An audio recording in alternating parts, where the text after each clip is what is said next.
संस्कृत सप्ताह के इस समापन समारोह के अवसर पर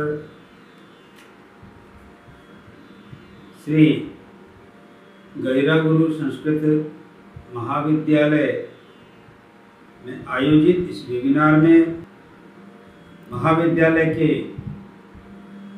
अध्यक्ष श्री डॉक्टर विष्णु मणिधर दुबे जी, हमारे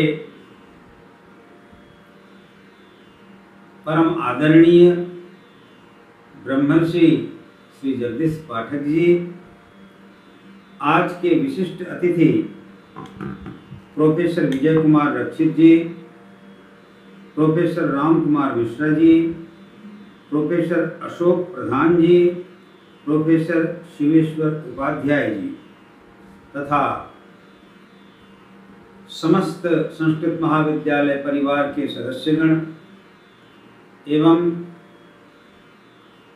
इस वेबिनार में गूगल मीट के माध्यम से जुड़े हुए सभी संस्कृत प्रेमी वृंद, हमें बड़ी खुशी हो रही है। आज का यह वेबिनार विशिष्ट विद्वानों के माध्यम से अत्यंत गरिमामय बना हुआ है।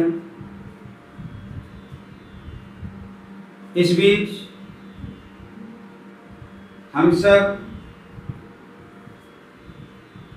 विशिष्ट विद्वानों के विचार सुन रहे थे संस्कृत के संदर्भ में, संस्कृत के विकास के संदर्भ में, विभिन्न विषयों पर, और अपने अपने ढंग से सभी ने इस विषय पर अपने अपने विचार व्यक्त किए और सबके विचार स्वागत योग्य हैं, क्योंकि विचारों के मंथन से ही फिर कुछ विशेष अमृत प्रकट हो सकता है।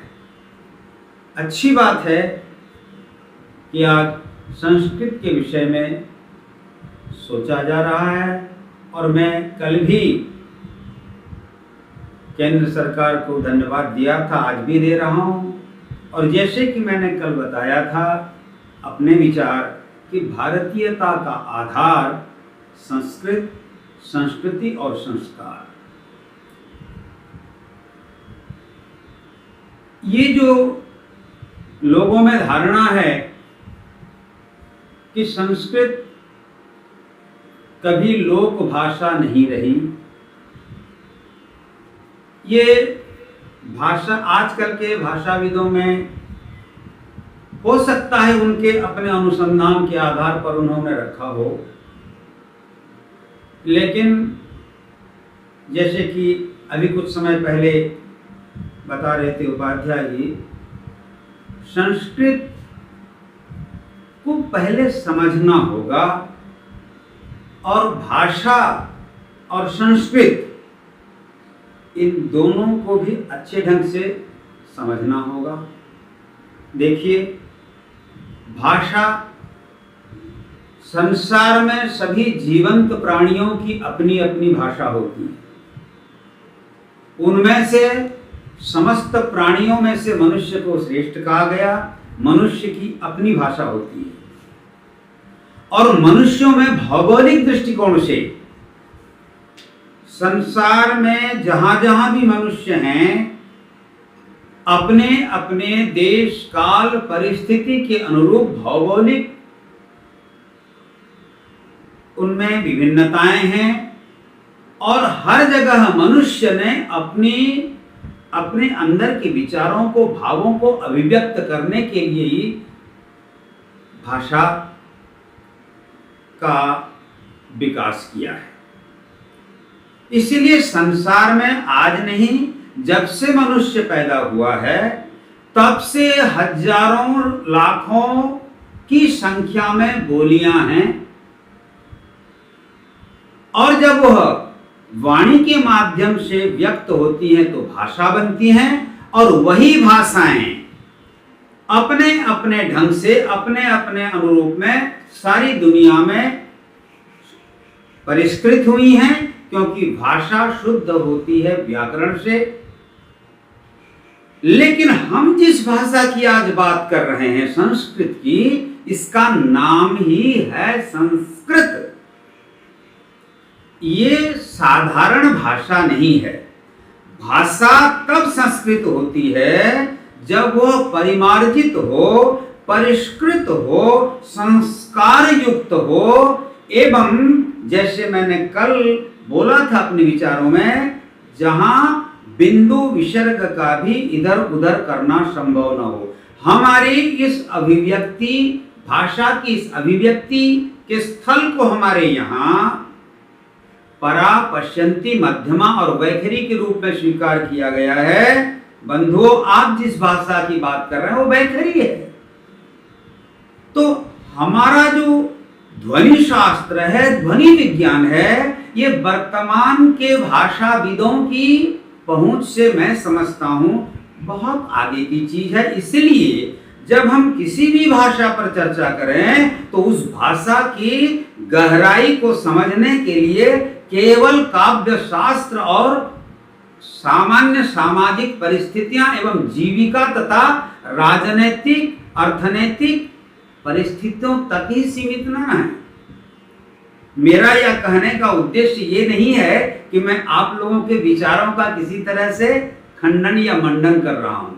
न मैं खंडन कर रहा हूं और न ही मैं आपके विचारों का मंडन कर रहा हूं, क्योंकि भाषा के संदर्भ में मेरी भी अपनी कुछ खोज है, परंतु इस अल्प समय में, इस वेबिनार में वह चर्चा नहीं हो सकती।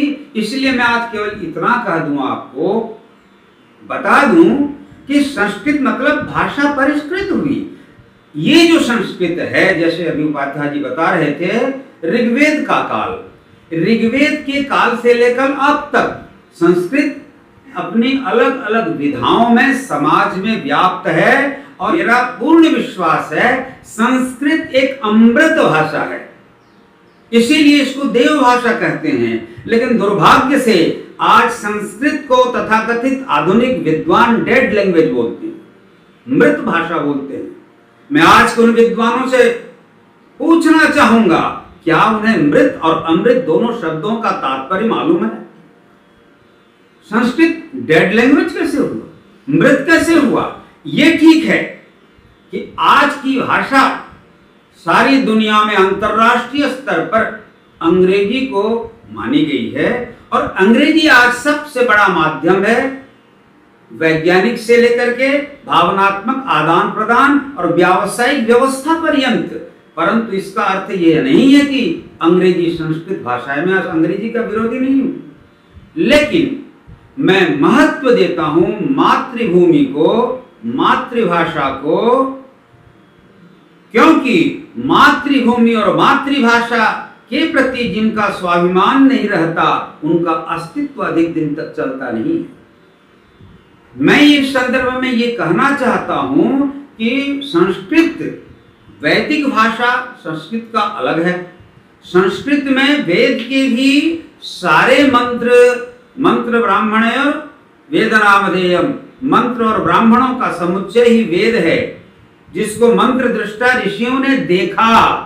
ध्यान के ते ध्यान योगानुगता पश्यन्, ध्यान में देखा, लेकिन उसे अभिव्यक्त किया और फिर जब उसे रूप दिया, वही रूप अक्षर कहलाया।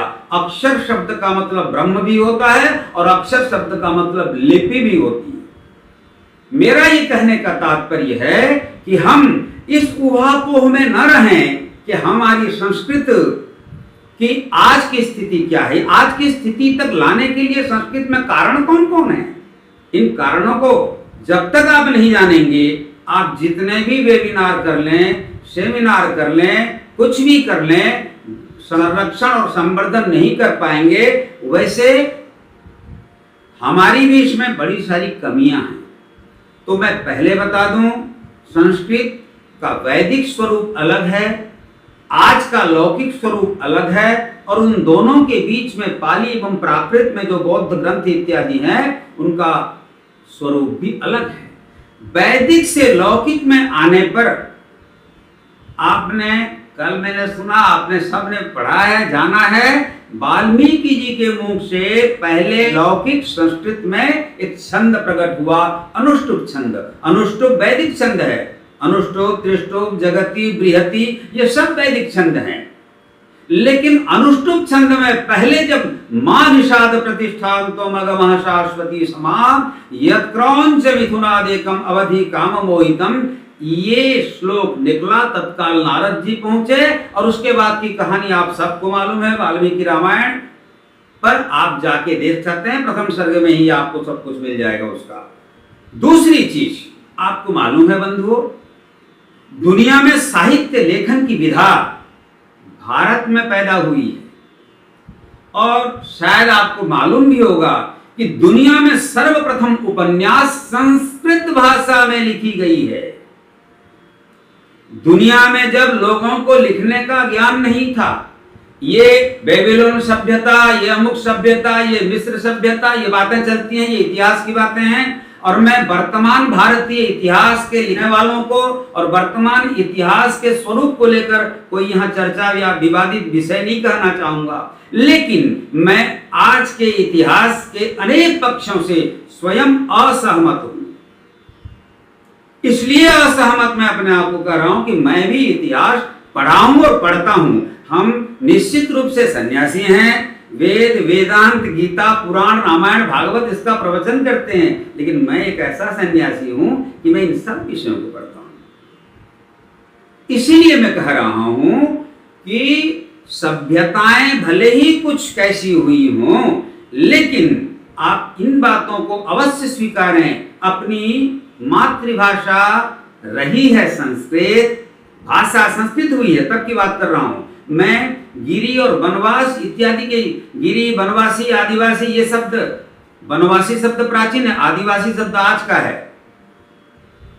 जैसे हरिजन शब्द ये प्राचीन नहीं अर्वाचीन शब्द है।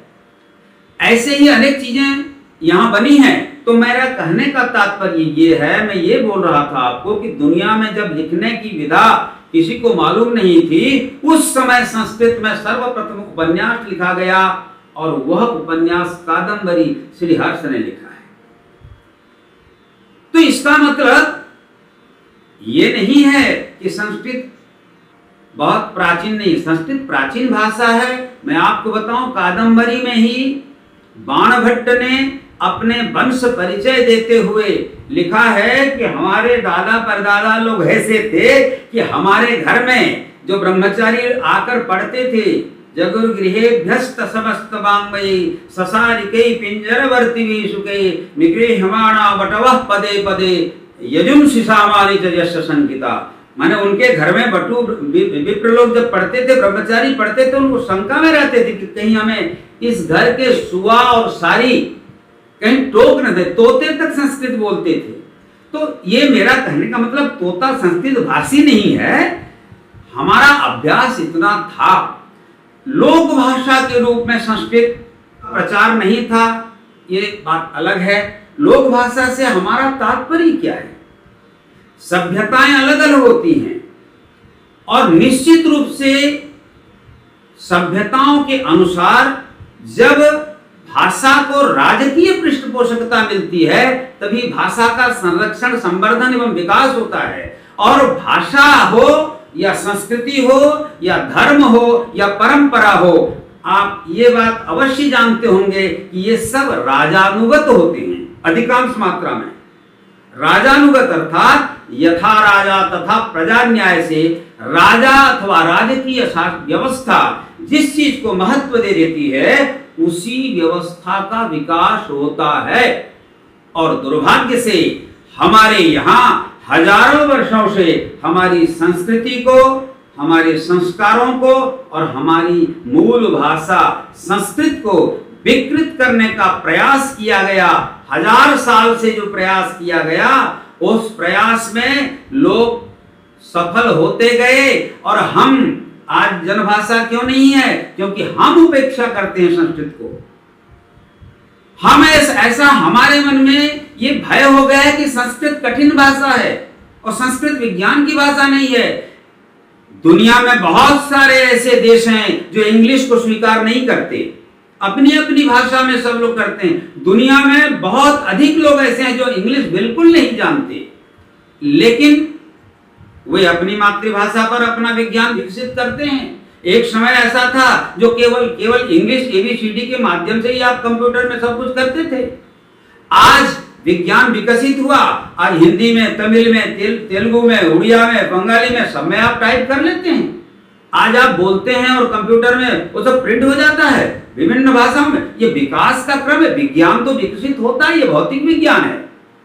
तो विकास की सारी संभावनाएं हम हर किसी के साथ जोड़ सकते हैं। आज भी अगर प्रशासनिक व्यवस्था में बैठे हुए लोग अपनी इच्छा शक्ति को दृढ़ करें और संस्कृत को अगर राजभाषा के रूप में, संयोग, भावनात्मक संयोग की भाषा के रूप में, विज्ञान की भाषा के रूप में, व्यवसाय की भाषा के रूप में, रोजगार की भाषा के रूप में अगर विकसित करने का प्रयास करें तो संस्कृत को लोक भाषा होने में कोई समय नहीं लगेगा।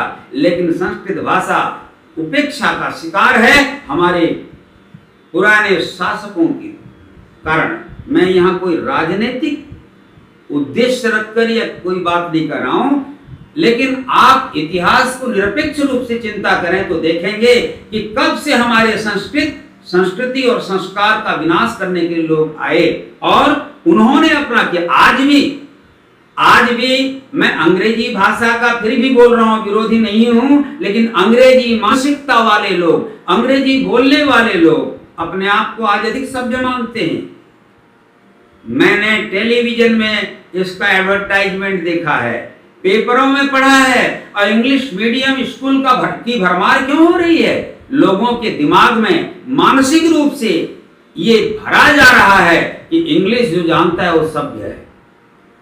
आप देखिए, आप अपने अपने अंचल में भी देखेंगे, दुकान तो किया होगा कुछ और इंग्लिश में नाम देता है, अक्षर होता है हिंदी का, उड़िया का, तमिल का, बंगाली का, तेलुगु का। आपने सबने ध्यान दिया होगा। ये कितना बड़ा दुर्भाग्य है कि ऐसा आपके अंदर इंग्लिश प्रेम कि आप लिखेंगे हिंदी में और भाषा होगी अंग्रेजी। ऐसा क्यों? यही हमारा जो है ये दोहरा चरित्र है। हम अंदर में लोगों के जीवन में और लोगों के मन मस्तिष्क में ऐसा भर दिए हैं कि तुम इंग्लिश नहीं पढ़ोगे तो जीवन में कुछ नहीं कर सकोगे। लोगों की इस मानसिकता को दूर करना होगा।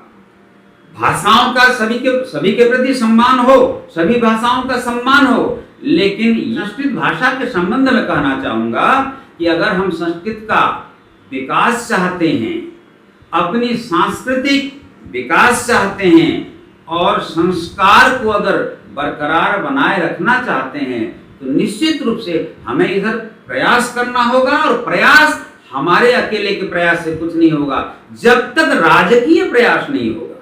लेकिन आप देख रहे हैं संस्कृत का लोग विरोध करते हैं और तथाकथित बुद्धिजीवी संस्कृत को डेड लैंग्वेज कहते हैं, लेकिन जबकि संस्कृत सदा और सनातन रूप से अमृत भाषा है, जीवित भाषा है। एक ही भाषा ऐसी जिससे आप सबने, आप देखिए आजकल आप लोग छोटा छोटा नाम लिखते ना, मान लीजिए हमारे आप प्राचार्य विष्णु मणिधर दुबे जी, तो BM दुबे लिख दिए। ये BM माने ये छोटा करना, लघु में कम शब्दों में एक अक्षर में अपने भाव को अभिव्यक्त करना। दुनिया ने सीखी कहां से इसको? व्याकरण का एक सूत्र है, आप सब विद्वान लोग हैं, है ना? पाणिनि जी का सूत्र है, टेह, एक अक्षर का सूत्र है। बहुत लंबे लंबे भी सूत्र हैं, मगर एक अक्षर में उन्होंने अभिव्यक्त कर दिया। इसीलिए मैं कल बोल रहा था, एक शब्द सम्यक ज्ञातः सुष्ठु प्रयुक्तः स्वर्गे लोके च कामदुग् भवति।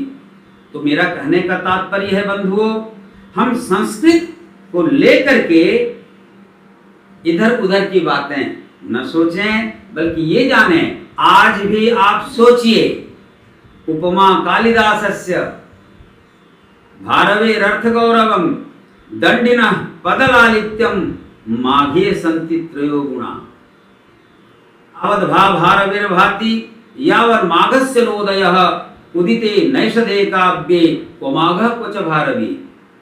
आप कभी ध्यान दीजिए, इन विषयों पर संस्कृत के विषय में कहा गया है, कालिदास के समान उपमा देने वाला कोई है ही नहीं। अनेक लोग कालिदास की तुलना शेक्सपियर से करते हैं। हम भी पढ़ते समय तुलनात्मक दृष्टिकोण से शेक्सपियर और कालिदास पर पढ़े हैं। लोग शेक्सपियर के साथ कालिदास की तुलना करते हैं। मैं समझता हूं ये अपनी एक प्रकार की इंफीरियरिटी कॉम्प्लेक्स की सूचना है। आप कालिदास के साथ शेक्सपियर की तुलना क्यों नहीं करते? शेक्सपियर के साथ कालिदास की तुलना क्यों करते हैं? मेरी बातों का आप ध्यान दीजिए। मैं समझता हूं, मेरा मत है कि कालिदास बिल्कुल अपने आप में अकेले हैं। कालिदास के समान उपमा देना किसी भी साधारण कवि के लिए संभव है ही नहीं। मैं उनके दृष्टांत नहीं दूंगा क्योंकि समय उतना नहीं है और ये वह विषय नहीं है, लेकिन चर्चा हम कर सकते हैं खुले में। इसी प्रकार आप सोचिए, उदिते नैषधे काव्ये को माघ क्वच भारवी। जब नैषध की रचना की महाकवि श्रीहर्ष ने, तो बाकी सब बेचारे तटस्थ हो गए, ऐसा कहा जाता है ये कहने के लिए। लेकिन बात इतनी नहीं है। विद्वान लोग कहते हैं कि नैषध जो है विद्वानों की औषधि है। कोई विद्वान अगर नैषध को ठीक से लगा ले, पढ़ ले, तो वह स्वस्थ हो जाता है। मैंने स्वस्थ कभी हो सकता है। ऐसी विधा हमारे संस्कृत में है नैषध में, और उसके कभी हर्ष हैं।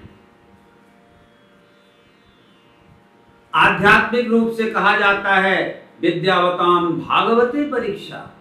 भागवत तो मेरा ये कहने का तात्पर्य है, कम से कम शब्दों में अधिक से अधिक अभिव्यक्ति की व्यवस्था भी है संस्कृत में, और अधिक से अधिक शब्दों में कम की भी व्यवस्था है संस्कृत में। और संस्कृत कोई कठिन भाषा नहीं है। हाँ, विद्वानों की भाषा है और सहज लोगों की भी भाषा है। हम भी जब पढ़ते थे तो सार्वभौम संस्कृत प्रचार कार्यालय वाले वो कहते थे, भवद्भिर यन्मुखेनैव आओ जाओ निगद्यते आगच्छ गच्छेति कथम तन्मुखेनैव नुच्यते। अरे भाई, जब अभी अभी वेबिनार में हमारे संचालक महोदय अनेक शब्दों को म्यूट कुरु क्या है, ये निश्चित है जहां जिस शब्द का प्रयोग होना चाहिए उसे आप कर सकते हैं। और भाषा समृद्ध होती है निश्चित रूप से अन्य भाषाओं के शब्दों को लेने पर। आज दुनिया में सबसे अधिक बड़ी डिक्शनरी मानी जाती है ऑक्सफोर्ड का। तो कहने का मतलब है वो लेते हैं सभी भाषाओं, हमारे सभी भाषाओं का समायोजन वो लेते हैं, एक एक शब्द लेते हैं। और शब्दों का जैसे बूंद बूंद से घट भरे, ऐसे ही विभिन्न भाषाओं के शब्द का संचय करके आप अपने शब्दकोश को बढ़ा सकते हैं। और शब्दकोश जितना बढ़ेगा आपकी भावाभिव्यक्ति भी इतनी होगी। तो मेरा ये मतलब है कहने का कि बंधुओं, हम ये अपने दिमाग से हटा दें कि भाषा कठिन है। कठिन तब तक कोई भी चीज रहती है, या कोई भी चीज तब तक महत्वहीन रहती है जब तक हम उसकी महिमा को नहीं जानते, या जब तक हम उसका प्रयोग नहीं लाते। नवेत्ति यो यस्य गुण प्रकर्षम सताम सदा निंदति नात्र चित्तम यथा किराति करिकुंभ जाताम मुक्ताम परित्यज्य विभर्ति गुंजाम। सच बात तो यह है कि हम संस्कृत रूप की मुक्ता को फेंक दे रहे हैं और अन्य भाषाओं रूपी गुंजा को अपने गले का हार बना रहे हैं। आप कहते हैं संस्कृत कठिन, कैसे कठिन है? कठिन तभी है जो व्यक्ति चाइनीज नहीं जानता उसके लिए चाइनीज कठिन है, जैपनीज नहीं जानता उसके लिए जैपनीज कठिन है, भारत के बहुत सारे लोगों के लिए अंग्रेजी कठिन है। इसका मतलब जिस भाषा को आपको पढ़ाया जाएगा, बताया जाएगा, वो भाषा जब आपके व्यवहार में आ जाए तो अपने आप वो सरल हो जाएगी भाषा। तो इसीलिए न संस्कृत कठिन है और न अंग्रेजी सरल, अपितु व्यवहार के अनुसार जब हम उसका विभिन्न स्तर पर प्रयोग करते हैं और उपयोग करते हैं और उसे पढ़ते हैं, विद्यालयों में उसको उचित स्थान मिलता है। आज ऐच्छिक विषय पर स्कूलों में मैं देखता हूँ, स्कूलों में ऐच्छिक विषय पर एक जगह संस्कृत है, एक जगह फ्रेंच है, एक जगह और क्या है, तो टीचर कहते हैं संस्कृत लेके क्या करोगे, फ्रेंच पढ़ो। और कौन टीचर कहते हैं, आजकल के इंग्लिश मीडियम वाले भारतीय जो संस्कृतों के संतान हैं। हम सबके पूर्वज संस्कृत थे, संस्कृत भाषी थे, संस्कृत सभ्यों की भाषा, संस्कृत आर्यों की भाषा। इसका मतलब ये नहीं है कि संस्कृत वनवासी नहीं पढ़ सकते।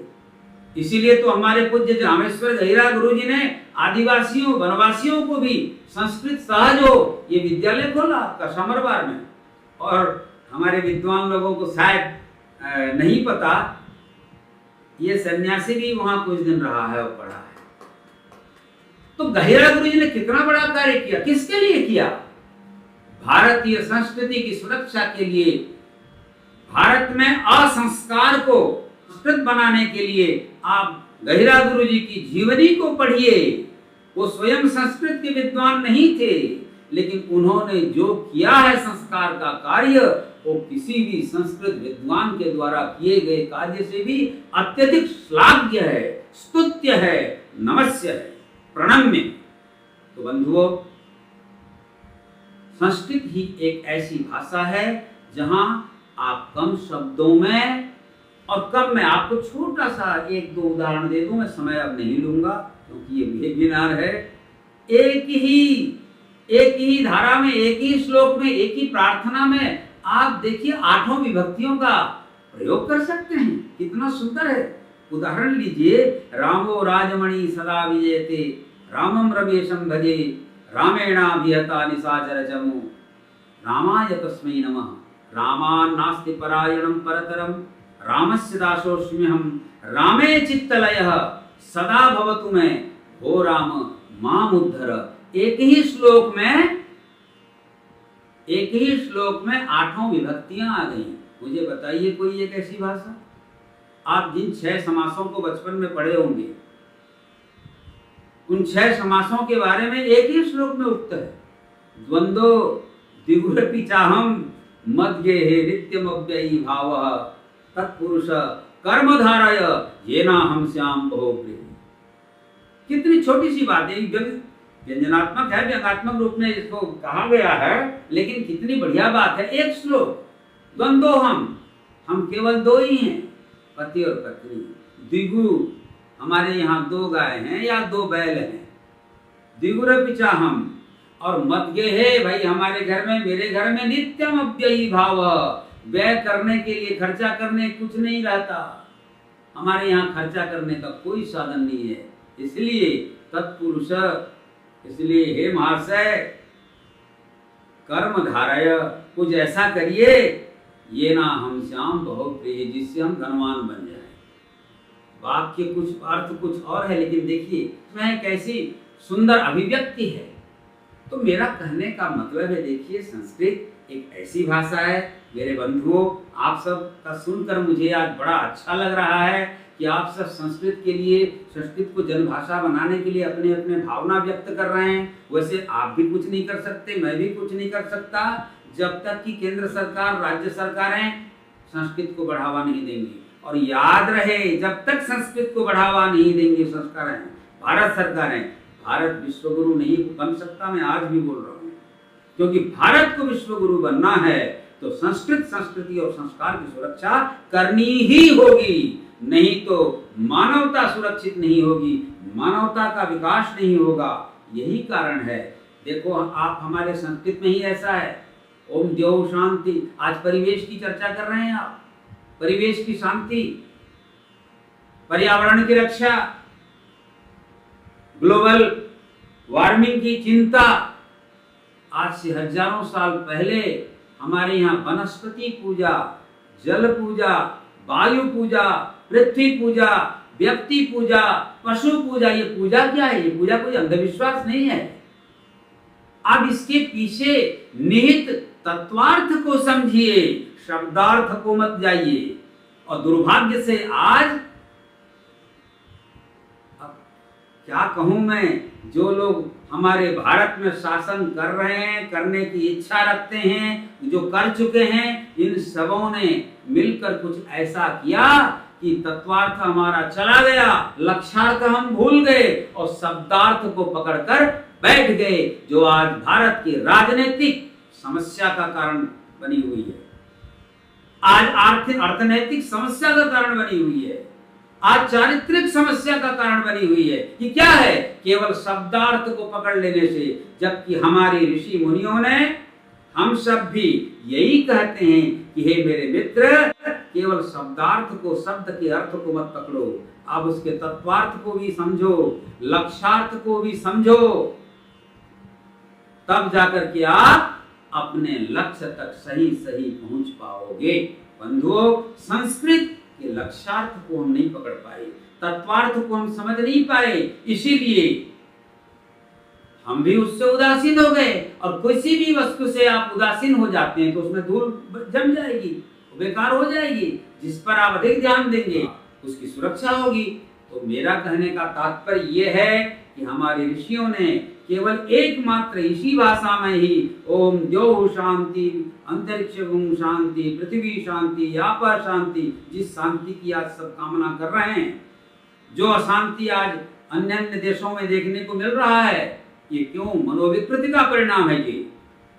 और आप समझें, ग्लोबल माइंड, ब्रह्मांडीय मन अभिविक्षिप्त है और उसी ब्रह्मांडीय मन के विक्षोभ का परिणाम व्यष्टि मन पर पड़ रहा है, व्यक्तिगत स्तर पर। और प्रकृति दिन प्रतिदिन क्रूर होती जा रही है। आप पुराण शास्त्रों में जो पढ़े हैं कि धरती अकुलानी और सभी देवताओं के पास साथ मिलकर जो भगवान के पास प्रार्थना करने जाती है, कभी करीब करीब वही स्थिति अब पैदा हो रही है। इसीलिए हम केवल व्यावहारिक विद्वत्ता को महत्व न दें, हम आत्मिक विद्वत्ता को महत्व दें। और हमारे ऋषियों ने जिस ढंग से सत्य को देखा था, तत्व को देखा था और मानवता को और समग्र ब्रह्मांड को बचाने के लिए जो प्रयास किया था वैदिक युग में, वो शांति मंत्र आज भी हैं और संस्कृत में ही है। और एकमात्र भाषा यही है, एकमात्र संस्कार हमारा यही है, जहां हम कहते हैं सर्वे भवन्तु सुखिनः, सर्वे सन्तु निरामयाः, सर्वे भद्राणि पश्यन्तु, मा कश्चित् दुःख भाग् भवेत्। ये ज्ञान भी हमें संस्कृत से ही मिला है। इसलिए हम राजनैतिक संदर्भ में भाषा को न समझें, हम अर्थनैतिक संदर्भ में भी भाषा को न समझें, बल्कि हम जीवन में व्यावहारिक स्तर पर भी संस्कृत हमारे लिए कैसे उपयोगी हो, आध्यात्मिक स्तर पर भी हमारे लिए संस्कृत कैसे उपयोगी हो और संस्कृत कैसे राजभाषा बने और व्यवहार की भाषा बने और उसे ऐसा प्रोत्साहित किया जाए कि लोगों में संस्कृत के प्रति रुचि हो, तब जाकर के यह जनभाषा बन सकती है। और इस सब के लिए हम सबको हृदय से, आत्मिक रूप से, सद्भावना पूर्वक प्रयास करना होगा। इसलिए राजा और प्रजा, जन और गण, इसके साथ साथ पूरी शासन व्यवस्था, जब सब हम लोग एक साथ प्रयास करेंगे तो संस्कृत का विकास होगा। संस्कृत का विकास होने से संस्कृति का विकास होगा और संस्कृति का विकास होने से संस्कार बनेंगे और उससे पूरी मानवता सुरक्षित रहेगी। इसलिए मेरा सबसे निवेदन है कि आइए हम सब मिलकर मानवता की सुरक्षा के लिए, ब्रह्मांड इस विश्व की सुरक्षा के लिए संस्कृत को सुरक्षित करें। और संस्कृत सुरक्षित होगी तो सब कुछ सुरक्षित होगा।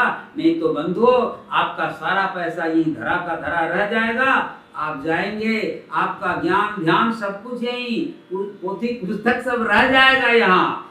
हमें सब कुछ को बचाना है तो पहले मानवता को, मानवीय गुणों को, मानवीय मूल्यबोध को और मानवीय संस्कारों को बचाना होगा। और उसे बचाना है तो संस्कृत को बचाना होगा। बहुत बहुत धन्यवाद आप सबको। मैं प्रसन्न हूँ और आप सब से आग्रह करूंगा कि आइए हम सब मिलकर मंथन करें संस्कृत के उत्थान और पतन के कारणों पर और उन कारणों को जानकर उसका निराकरण करते हुए संस्कृति और संस्कार को बचाएं और हम अपनी जननी, जन्मभूमि और मातृभाषा, माँ और हमारी मातृभाषा और हमारी भारत माता, हमारी धरती माता, ये सब को बचाने का प्रयास करें। बहुत बहुत शुभकामनाएं एवं बहुत बहुत धन्यवाद। हरि ओम।